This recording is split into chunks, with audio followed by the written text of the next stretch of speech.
Hello students, आपको याद होगा इसके पहले के वीडियोस में हमने बात की थी आयनिक रेडियस तक और उसमें हमने अबाउट कैटायन डिस्कस कर लिया था। और अब इस वीडियो में हम डिस्कस करने वाले हैं एनायन क्या होता है और उसकी बेसिक कैरेक्टर। तो याद रखिएगा कि जब भी कभी कोई एटम इलेक्ट्रॉन गेन करेगा तो उस एटम पर नेगेटिव चार्ज इंड्यूस होता है और ऐसे नेगेटिवली चार्ज एटम को हम एनायन कहते हैं। जैसे यहाँ पे लिखा हुआ है, when any atom gains electron negative charge induces on the atom, this negatively charged atom is known as anion। ठीक है, जैसे आप देख सकते हैं कि क्लोरीन, ऑक्सीजन, नाइट्रोजन है, ये सारे अभी एटम्स हैं क्योंकि इन पर चार्ज नहीं है, बट जैसे ही ये इलेक्ट्रॉन्स गेन करते हैं इन पर चार्ज आ जाता है। फॉर एग्जांपल क्लोरीन ने एक इलेक्ट्रॉन गेन किया, वो बन गया Cl-, ऑक्सीजन गेन करता है 2 इलेक्ट्रॉन्स, वो बन जाएगा O2-, नाइट्रोजन गेन करता है 3 इलेक्ट्रॉन्स तो उस पर चार्ज आएगा 3- का और वो बन जाएगा N3- ion. Chloride ion, oxide ion, nitride ion. आपको एक चीज और याद रखनी है कि जब भी आपका एटम जितने इलेक्ट्रॉन गेन करेगा उस पर उतना ही नेगेटिव चार्ज प्रोड्यूस होगा। कहने का अर्थ इतना सा है कि अगर आपके एटम ने गेन किया है 1 इलेक्ट्रॉन, उस पे आएगा नेगेटिव चार्ज ऑफ 1 यूनिट। आप देख सकते हैं अगर आपके एटम ने गेन किया है 2 इलेक्ट्रॉन, उस पे नेगेटिव चार्ज आएगा 2 यूनिट का। आपके एटम ने गेन किया है 3 इलेक्ट्रॉन तो उस पे चार्ज आएगा, नेगेटिव चार्ज आएगा 3 यूनिट्स का। एक बात और हम बोलना चाहेंगे कि यहाँ पर जब भी इलेक्ट्रॉन गेन होंगे तो ऐसा पॉसिबल नहीं है कि सारे इलेक्ट्रॉन एक साथ गेन हो जाएं। यहाँ पर जब भी कभी कोई एटम मल्टीपल इलेक्ट्रॉन गेन करता है, बहुत सारे 2 या 3 इलेक्ट्रॉन गेन करता है, तो ये प्रोसेस 1 बाय 1 होती है, सिक्वेंशियल होती है। जैसे यहाँ पर एक एटम X है, उसने 1 इलेक्ट्रॉन गेन किया, बनेगा X-, उसने फिर एक गेन कर लिया होगा, वो बन जाएगा X2-, और अगर उसने एक और गेन कर लिया होगा तब वो बन जाएगा X3-। मतलब आपका एटम इलेक्ट्रॉन गेन करेगा मोर देन 1 बट 1 बाय 1, एक के बाद स्टेप वाइज। एक गेन किया तो X- बना, जब X- इलेक्ट्रॉन गेन करेगा वो बनेगा X2-, और जब आपका X2- इलेक्ट्रॉन गेन करेगा तब वो बनेगा X3-। आगे बढ़ते हैं, आगे जो लिखा है उसको पढ़ते हैं। यहाँ लिखा है the size of anion is larger than size of parent atom. मतलब आपका एनायन जिस एटम से बना होगा वो एटम का साइज छोटा होगा और इस बने हुए आयन एनायन का साइज बड़ा होगा। जैसे आप देख रहे हैं कि Cl एटम से Cl- बन रहा है तो Cl- का साइज ज्यादा होगा as compare to Cl atom. Cl- बड़ा होगा आकार में, साइज में, और Cl- से छोटा होगा। अब क्योंकि Cl- का साइज ज्यादा है तो आयनिक रेडियस ऑफ Cl- ज्यादा होगी एटॉमिक रेडियस ऑफ Cl से। फिर से बोलूंगा, ये आयन है तो इसकी रेडियस को हम आयनिक रेडियस बोलेंगे, और Cl एटम है तो उसकी रेडियस को हम एटॉमिक रेडियस बोलेंगे। चूंकि Cl- का साइज Cl से ज्यादा है इसलिए आयनिक रेडियस ऑफ Cl- भी ज्यादा होगी as compare to Cl atom. ये चीजें हो गई। अब आगे बढ़ते हैं, यहाँ लिखा हुआ है as magnitude of negative charge increases on an ion the size of an ion also increases. कहने का अर्थ इतना सा है कि जैसे जैसे आपके स्पीशी पर, आपके एटम या आयन पर नेगेटिव चार्ज बढ़ता जाएगा उसका साइज भी बढ़ता जाएगा। जैसे आपके पास एटम X है, आपके पास एटम X है, उसने 1 इलेक्ट्रॉन गेन किया, X- बना, साइज बड़ा हो गया, मतलब X- लार्ज साइज का होगा एज कंपेयर टू X। अब आपके X- ने 1 इलेक्ट्रॉन और गेन कर लिया, वो क्या बन जाएगा X2-। अब क्योंकि X2- में जो चार्ज है वो X- से ज्यादा है, नेगेटिव चार्ज ज्यादा है तो X2- और ज्यादा साइज का होगा। अब जब X2- इलेक्ट्रॉन गेन करेगा वो बन जाएगा X3-, क्योंकि यहाँ पर X3- में चार्ज तो X2- से भी ज्यादा है, नेगेटिव चार्ज X2- से भी ज्यादा है, हायर है, तो आपके X3- का साइज बाकी से प्रीवियस वाले X2- से भी ज्यादा होगा। एट द एंड हमें ये मानना चाहिए, ये याद रखना चाहिए कि जैसे जैसे नेगेटिव चार्ज बढ़ेगा वैसे वैसे आपके नेगेटिव आयन का साइज बढ़ेगा। तो हम डिस्कस करते हैं कि जब भी कभी आपका कोई एटम या कोई एनायन इलेक्ट्रॉन गेन करेगा तो उसका साइज बढ़ता है, इसकी वजह क्या है। तो हम यहाँ पे बात कर रहे हैं 3 अलग अलग एग्जाम्पल से। तो यहाँ पर देखिए ये जो एटम बना हुआ है ये आपका नाइट्रोजन है। मतलब इसका ये है कि यहाँ पर पहले शेल में 2 इलेक्ट्रॉन हैं और दूसरे शेल में 5 इलेक्ट्रॉन हैं, तो ओवरऑल इसमें होंगे 7 इलेक्ट्रॉन जो होते हैं नाइट्रोजन में। तो ये आपका नाइट्रोजन है। तो आप खुद देखें, नाइट्रोजन के फर्स्ट शेल में इलेक्ट्रॉन कितने होंगे? 2 होंगे। नाइट्रोजन के सेकेंड शेल में इलेक्ट्रॉन कितने होंगे? 5 होंगे। मतलब अभी इस एटम ऑफ नाइट्रोजन के फर्स्ट शेल में 2 इलेक्ट्रॉन और सेकेंड शेल में होंगे 5 इलेक्ट्रॉन। जैसा हम जानते हैं कि सेम चार्जेस के बीच रिपल्शन फोर्स काम करता है, वैसे ही यहाँ पर फर्स्ट शेल और सेकेंड शेल के बीच भी रिपल्शन फोर्स लगेगा। आपको ध्यान देना है कि फर्स्ट शेल में इलेक्ट्रॉन है 2 इलेक्ट्रॉन और सेकेंड शेल में भी इलेक्ट्रॉन है 5 इलेक्ट्रॉन, क्योंकि यहाँ पर इलेक्ट्रॉन है उन पे चार्ज सेम चार्ज होगा, नेगेटिव चार्ज होगा। तो फर्स्ट शेल और सेकेंड शेल के इलेक्ट्रॉन्स जो हैं वो एक दूसरे को रिपल करेंगे, एक दूसरे पर फोर्स ऑफ रिपल्शन लगाएंगे। अब यहाँ पर देखिए, यहाँ पर फर्स्ट शेल में 2 यूनिट चार्ज है, सेकेंड शेल में 5 यूनिट चार्ज है। मैं यूज कर रहा हूँ कूलॉम्स लॉ का।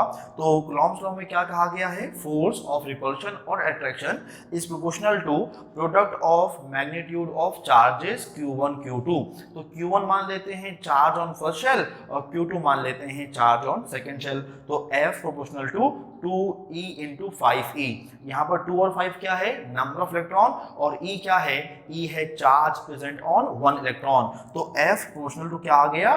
10E²। मतलब ये मान लेते हैं कि 10E² का फोर्स ऑफ रिपल्शन लग रहा होगा फर्स्ट शेल और सेकेंड शेल के बीच। अब क्या करते हैं? तो अब आपके नाइट्रोजन एटम ने 1 इलेक्ट्रॉन गेन कर लिया और अब वो बन चुका है N- आयन।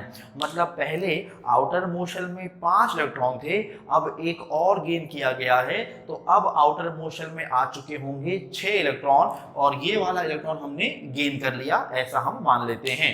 तो अब फिर से वही चीज करते हैं और देखते हैं कि फर्स्ट शेल में होंगे 2 इलेक्ट्रॉन और सेकेंड शेल में होंगे 6 इलेक्ट्रॉन। पहले 5 इलेक्ट्रॉन थे, हमने एक को गेन कर लिया, इलेक्ट्रॉन कितने हो गए होंगे? 6 हो गए होंगे। अब हम फिर से यूज करेंगे Coulomb's law. F proportional to Q1 Q2। Q1 charge on first shell, Q2 charge on second shell. आपको आइडिया है कि फर्स्ट शेल में 2 इलेक्ट्रॉन हैं तो फर्स्ट शेल पे चार्ज होगा 2 यूनिट का, सेकेंड शेल में है 6 इलेक्ट्रॉन तो सेकेंड शेल पे चार्ज होगा 6 यूनिट का। तो जो फोर्स होगा, फोर्स ऑफ रिपल्शन होगा, वो होगा 2E into 6E का, या F होगा, F प्रोपोर्शनल होगा 12E² की। तो पहले जब आपके आउटर मोस्ट शेल में 5 इलेक्ट्रॉन थे, यहाँ पे चार्ज था 10E² का, और जब आउटर मोस्ट शेल में 6 इलेक्ट्रॉन हो गए, 5 पहले थे, एक और आ गया, 6 हो गए, तब आपका फोर्स प्रोपोर्शनल हो गया 12E² के, 12E² चार्ज के। तो आप यहाँ देखिए, यहाँ पे चार्ज कम है, यहाँ पे चार्ज ज्यादा है, तो यहाँ पर फोर्स कम होगा, वहां पर फोर्स ज्यादा होगा।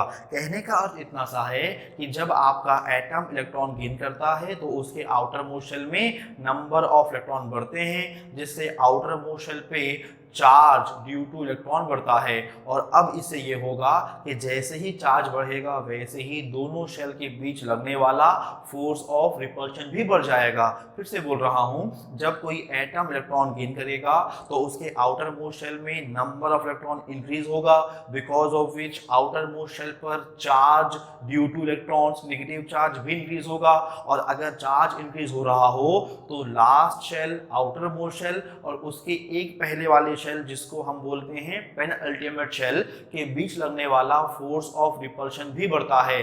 अब दोनों शेल के बीच फोर्स ऑफ रिपल्शन बढ़ गया है तो दोनों शेल एक दूसरे से दूर हट जाते हैं। मतलब ये होता है कि फोर्स ऑफ रिपल्शन बढ़ने से यहाँ पर ये दोनों शेल एक दूसरे को रिपल करेंगे, एक दूसरे को दूर ढकेलेंगे, तो आउटर मोस्ट शेल थोड़ा सा पीछे हट जाएगा, फैल जाएगा, जिससे आपका साइज बढ़ जाता है। मतलब जैसे ही n बना होगा n-, तो n- का साइज थोड़ा सा बड़ा हो गया होगा, क्योंकि वहां पर फोर्स ऑफ रिपल्शन बढ़ गया, वहां पर फोर्स ऑफ रिपल्शन बढ़ गया, जिसकी वजह से n- में आउटर मोस्ट शेल थोड़ा सा एक्सटेंड हो गया, फैल गया और उसके साइज में इंक्रीज आ गया, उसका साइज बढ़ गया। इससे ये प्रूफ हो रहा है कि जब भी कभी कोई एटम इलेक्ट्रॉन गेन करेगा और वो बनाएगा नेगेटिव आयन, तो साइज ऑफ नेगेटिव आयन हमेशा ज्यादा होगा as compare to parent atom. अब हम आयन टू आयन भी चेक कर लेते हैं। ये आपका N- है। अब इस N- ने एक इलेक्ट्रॉन और गेन कर लिया, तो ये अब क्या बन चुका होगा, ये बन चुका होगा N2-। आपको आइडिया है कि जैसे जैसे आप इलेक्ट्रॉन गेन करेंगे वैसे वैसे आपके आयन पर, आपके एटम पर जो चार्ज है वो इंक्रीज होगा। इसने एक गेन किया तो चार्ज N-1 यूनिट का, और N- ने एक और गेन कर लिया तो अब होगा ओवरऑल चार्ज 2 यूनिट का, बिकॉज हम ओवरऑल 2 इलेक्ट्रॉन गेन कर चुके हैं। अब देखिए N2- में फर्स्ट शेल में तो 2 इलेक्ट्रॉन ही होंगे, बट लास्ट शेल में, सेकंड शेल में अब हो जाएंगे 7 इलेक्ट्रॉन। पहले 5 थे, एक लिया तो 6 हो गए, अभी 6 हैं, एक और गेन कर लिया तो अब आउटर मोस्ट शेल में हो चुके हैं 7 इलेक्ट्रॉन। अब हम देखते हैं, चूंकि इलेक्ट्रॉन इंक्रीज हुआ है तो इनकी वजह से negative charge of outer most shell भी क्या हो गया होगा, इंक्रीज हो गया होगा। तो यहाँ पर फोर्स ऑफ रिपल्शन भी बढ़ना चाहिए। वो बढ़ रहा है कि नहीं बढ़ रहा है, हम चेक करते हैं कूलॉम्स लॉ से। F proportional to Q1 Q2। Q1 क्या है, charge on first shell. Q2 क्या है, चार्ज ऑन सेकेंड शेल। तो यहाँ पर 2E जो कि चार्ज ऑफ फर्स्ट शेल है, इनटू 7E जो कि चार्ज ऑफ सेकेंड शेल है। तो 7 2 14 E²। तो आप देखिए कि फर्स्ट केस में जब आउटर मोस्ट शेल में 5 इलेक्ट्रॉन थे, फोर्स था 10 E² का। जब 6 हुए तो फोर्स कितने का हो गया, 12 E² का, मतलब फोर्स ऑफ रिपल्शन बढ़ गया। अभी देखिए 12 E² से कितना हो गया है, 14 E²। मतलब अगर इसने एक इलेक्ट्रॉन और गेन किया तो दोनों शेल, आउटर मोस्ट शेल और उसके पहले वाले शेल के बीच लगने वाला फोर्स ऑफ रिपल्शन और बढ़ गया। 12 E² से कितना हो गया, 14 E² हो गया। तो आप खुद देख पा रहे हैं कि जैसे जैसे आपका एटम या आयन इलेक्ट्रॉन गेन करेगा, एटम या आयन इलेक्ट्रॉन गेन करेगा, वैसे वैसे दोनों शेल, आउटर मोस्ट शेल और उसके एक पहले वाले शेल के बीच लगने वाला रिपल्शन फोर्स बढ़ता जाएगा, 10 से 12, 12 से 14। और जैसे जैसे फोर्स ऑफ रिपल्शन बढ़ेगा वैसे वैसे आउटर मोस्ट शेल एक्सटेंड करेगा, फैलता जाएगा। और आउटर मोस्ट शेल के फैलने से या दूर होने से, न्यूक्लियस से अवे मूव करने से यहाँ पर साइज इंक्रीज होता जाता है। तो ये था रीजन कि आपके एनायन का साइज ज्यादा क्यों होता है, क्योंकि आपके एनायन में दोनों आउटर, मतलब आउटर मोस्ट शेल और उसके एक पहले शेल के बीच लगने वाला फोर्स ऑफ रिपल्शन बढ़ जाता है, जिसके बढ़ने से साइज भी बढ़ता है, क्योंकि आउटर मोस्ट शेल थोड़ा सा एक्सटेंड कर जाएगा, फैल जाएगा। तो ये था आपका रीजन कि size of anion size of atom से ज्यादा क्यों होगा, या फिर ionic radius of anion larger क्यों होती है as compare to atomic radius of atom, parent atom. अब अगर हम कैटायन और एनायन दोनों को साथ में कंपेयर करें तो उनका साइज का इंक्रीजिंग या डिक्रीजिंग ऑर्डर क्या होगा वो देख लेते हैं। आपको मालूम है कि यहाँ पर मैंने X लिया और ये एक एटम X है। ऐसा अज्यूम कर लीजिए कि ये आपका एटम X इलेक्ट्रॉन लूज भी कर सकता है, इलेक्ट्रॉन गेन भी कर सकता है। तो मान लीजिए जब इलेक्ट्रॉन लूज कर रहा होगा तो ये एक लूज करेगा तो बन जाएगा X+, इलेक्ट्रॉन 2 लूज करेगा तो बन जाएगा X2+, और अगर आपके एटम X ने 3 इलेक्ट्रॉन लूज कर गए तो ये बन जाएगा X3+। आपको पहले पढ़ाया जा चुका है, वैसे तो ये जो टॉपिक है हम पढ़ चुके हैं इसके पहले, इस लेक्चर के पहले वाले वीडियो लेक्चर में। तो आपको याद रखना है कि जैसे जैसे पॉजिटिव चार्ज बढ़ेगा आपके एटम पर, अगर पॉजिटिव चार्ज बढ़ता है तो उसका साइज डिक्रीज होता है। मतलब यहाँ पर ऑर्डर ऑफ साइज ऐसा आएगा, X3+ सबसे छोटा, क्योंकि चार्ज सबसे ज़्यादा है तो साइज सबसे छोटा होगा, उससे बड़ा X2+, उससे बड़ा X+, और उससे बड़ा X, एटम X। अब मान लेते हैं कि अगर ये एटम X इलेक्ट्रॉन गेन कर जाए तो ये क्या बन जाएगा, बन जाएगा X-, एक और गेन कर लिया क्या बन जाएगा X2-, एक और गेन कर लिया तो क्या बन जाएगा X3-। और हमने अभी अभी पढ़ा है कि जैसे जैसे एटम पर नेगेटिव चार्ज बढ़ता है वैसे वैसे उसका साइज भी बढ़ता है। मतलब यहाँ पर देखिए ये X है, इस पर चार्ज नहीं है, बट ये X- है, मतलब नेगेटिव चार्ज आ गया तो इसका साइज इससे ज्यादा होगा। Size of X- would be more than size of X, तो ये ऐसे होगा। अब सुन लीजिए, साइज अगर ज्यादा है तो रेडियस भी क्या होगी, ज्यादा होगी। अब यहाँ पर X2- है, उस पे जो नेगेटिव चार्ज है वो तो X- से भी ज्यादा है, तो इसका साइज या इसकी रेडियस, X2- का साइज या X2- की रेडियस x माइनस से भी ज्यादा होगी। अब देखिए ये कौन है x3 माइनस, यहाँ पे आप खुद देखें तो x3 माइनस में चार्ज जो है वो x2 माइनस से ज्यादा है, नेगेटिव चार्ज ज्यादा है, तो आप कहेंगे कि x3 माइनस का साइज या रेडियस x2 माइनस के साइज या उसकी रेडियस से भी ज्यादा होगा। तो ये था overall order for size of ion, positive ion, negative ion as compared to parent atom। तो आपको याद रखना है कि जब भी आपका एटम, पेरेंट एटम जो है वो अगर इलेक्ट्रॉन लूज करता है और बनता है कैटायन जिसपे पॉजिटिव चार्ज हो, तो जैसे जैसे मैग्नीट्यूड ऑफ पॉजिटिव चार्ज बढ़ेगा, amount of positive charge present on species बढ़ेगा, वैसे वैसे साइज कम होता है। लेकिन ये उल्टा हो जाएगा अगर वहां पे चार्ज क्या हो जाए, नेगेटिव चार्ज, माइनस चार्ज की वैल्यू बढ़ने के साथ साइज बढ़ता है। ध्यान देंगे, पॉजिटिव चार्ज बढ़ने से साइज कम हो रहा है, लेकिन नेगेटिव चार्ज बढ़ने के साथ साथ साइज बढ़ता है। तो हम ये मान सकते हैं कि जिस स्पीशीज पर पॉजिटिव चार्ज सबसे ज्यादा होगा उसका साइज सबसे कम होगा, और जिस स्पीशीज पर नेगेटिव चार्ज सबसे ज्यादा होगा उसका साइज, उसकी रेडियस भी सबसे ज्यादा होगी। इसे ध्यान देंगे, आगे काम आएगा। अब हम डिस्कस करते हैं नेक्स्ट पीरियोडिक प्रॉपर्टी जो है आयनाइजेशन एनर्जी। अब क्वेश्चन पैदा होता है व्हाट इज आयनाइजेशन एनर्जी, तो इसका आंसर क्या है सुन लीजिए। The energy absorbed by atom when one electron is removed from the outermost shell of an isolated and gaseous atom is known as ionization energy। आपको याद रखना है कि आपका एटम इलेक्ट्रॉन लूज भी कर सकता है, इलेक्ट्रॉन गेन भी कर सकता है, लेकिन ये लूज करना इलेक्ट्रॉन को या इलेक्ट्रॉन को गेन करना वन वे प्रोसेस नहीं है, बल्कि जब भी कभी इलेक्ट्रॉन गेन होगा या इलेक्ट्रॉन लूज होगा तो वहां पर एनर्जी चेंज भी आता है। कहने का अर्थ इतना सा है कि when atom gains electron it will lose energy and when atom loses electron it will gain energy। मैं फिर से बोलूंगा कि जब आपका इलेक्ट्रॉन जब आपका एटम इलेक्ट्रॉन को लूज करेगा तो वो एनर्जी को गेन करेगा, और जब वो इलेक्ट्रॉन गेन कर रहा हो तो वो एनर्जी को लूज करता है, रिलीज करता है।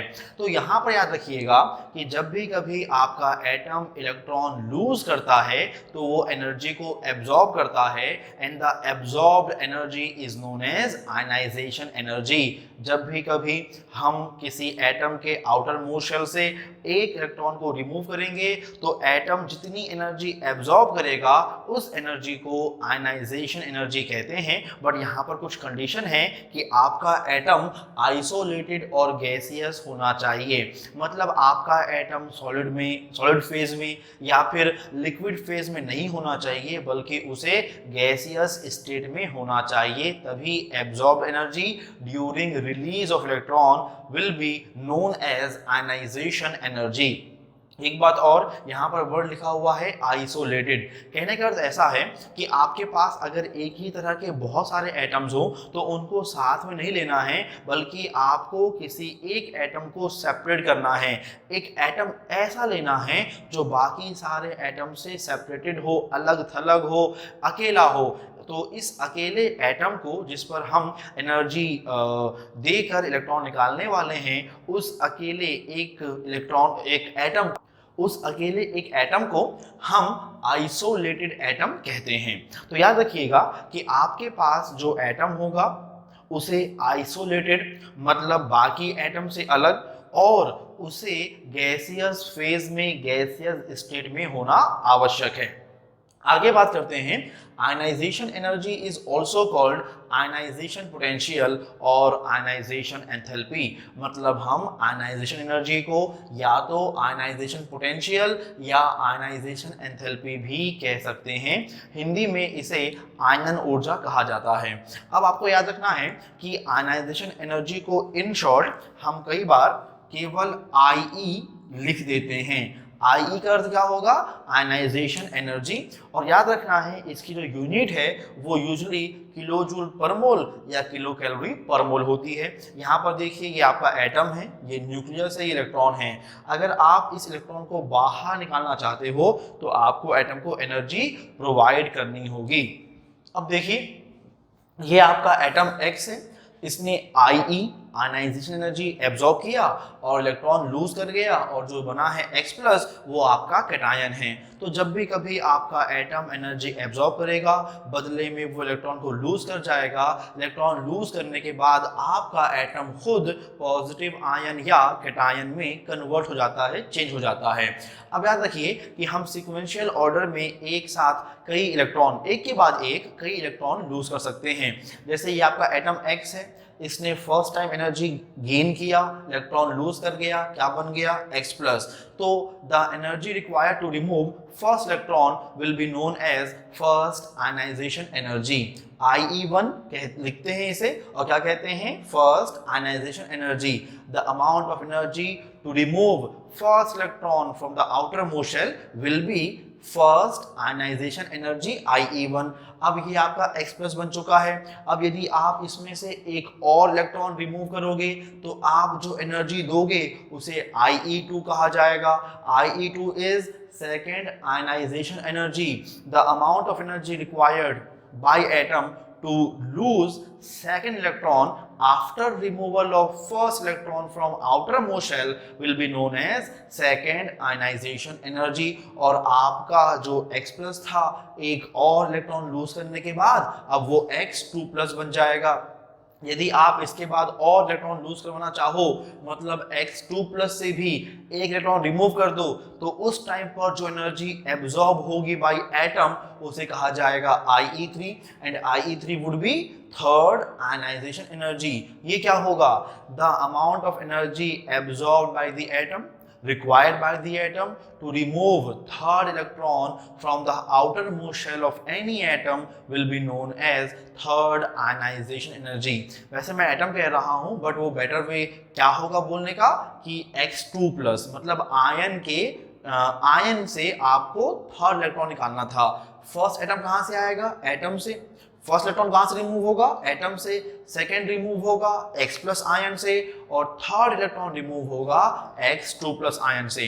तो जब आप रिमूव करोगे फर्स्ट इलेक्ट्रॉन, एनर्जी जो दोगे वो होगा फर्स्ट IE। जब आप रिमूव करोगे सेकेंड इलेक्ट्रॉन, आप जो एनर्जी प्रोवाइड करोगे एटम को उसे कहा जाएगा second IE2 second ionisation energy. और जब आप रिमूव करोगे third electron from the outer most shell तो इस एब्जॉर्ब एनर्जी को हम कहेंगे IE3 या थर्ड आयनाइजेशन एनर्जी। आपको याद रखना है कि कभी भी जो IE1 होता है वो IE2 से कम होगा और जो IE2 होगा वो IE3 से कम होगा। मतलब जैसे जैसे आप इलेक्ट्रॉन रिमूव करोगे वैसे वैसे amount of energy required to remove more electron बढ़ता जाएगा। आपने एक निकाला, एनर्जी दी, वो IE1 थी। आप चाहते हो दूसरा रिमूव करना, आप फिर एनर्जी दोगे, लेकिन अभी जो एनर्जी दोगे IE2 वो IE1 से हायर होगी, ज़्यादा होगी। और निकालना है एक और इलेक्ट्रॉन तो आप एनर्जी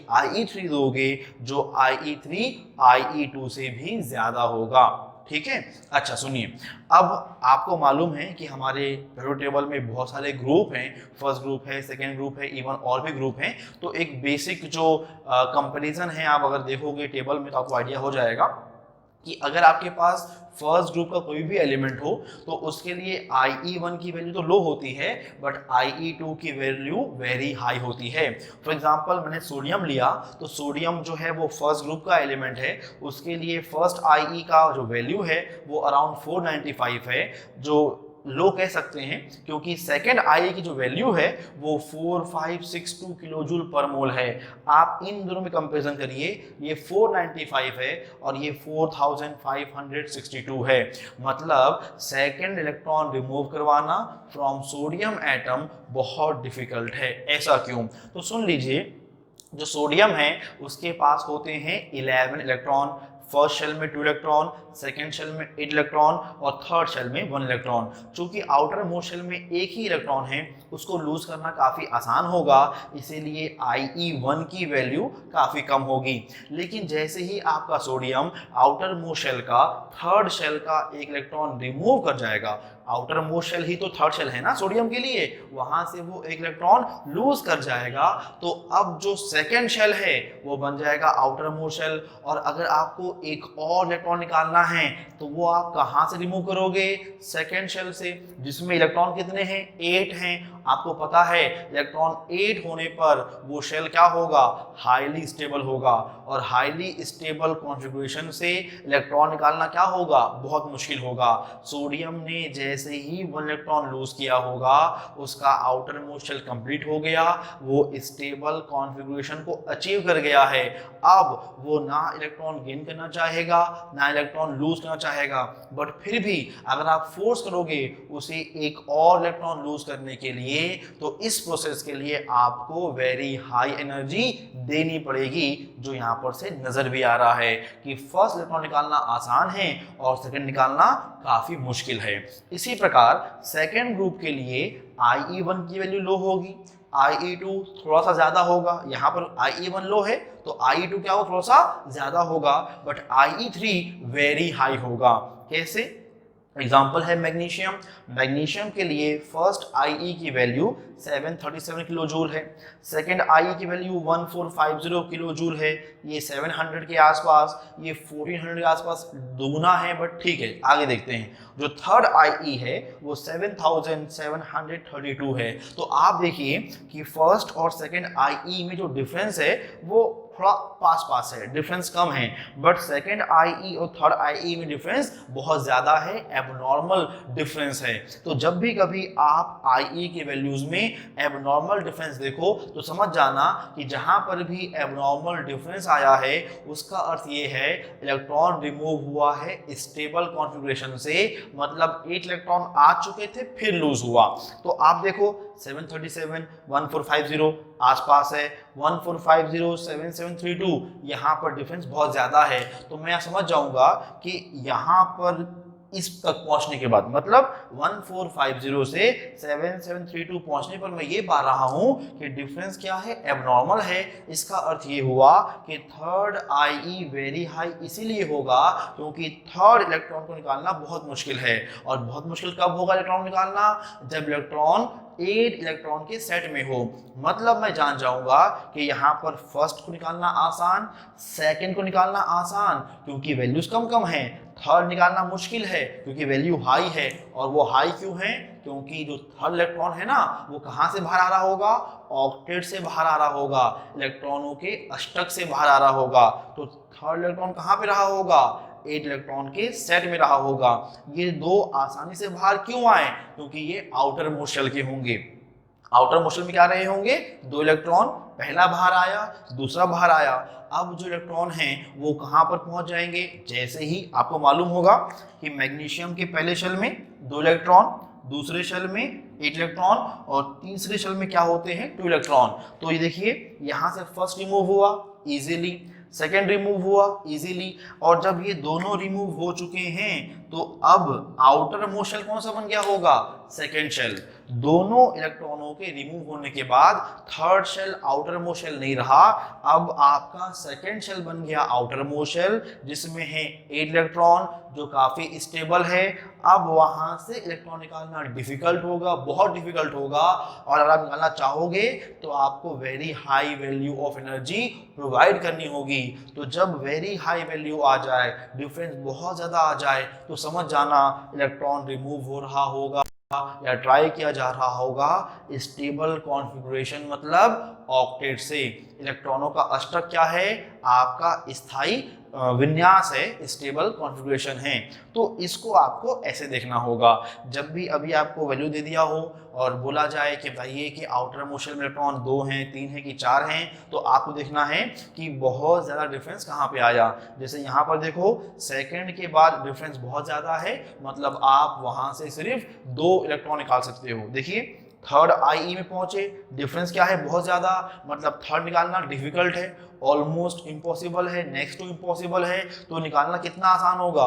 2 इलेक्ट्रॉन निकालना आसान होगा। तो आउटर मोस्ट शेल में क्या होंगे? 2 इलेक्ट्रॉन होंगे। तो इन चीज़ों को हमें ऐसे समझना है।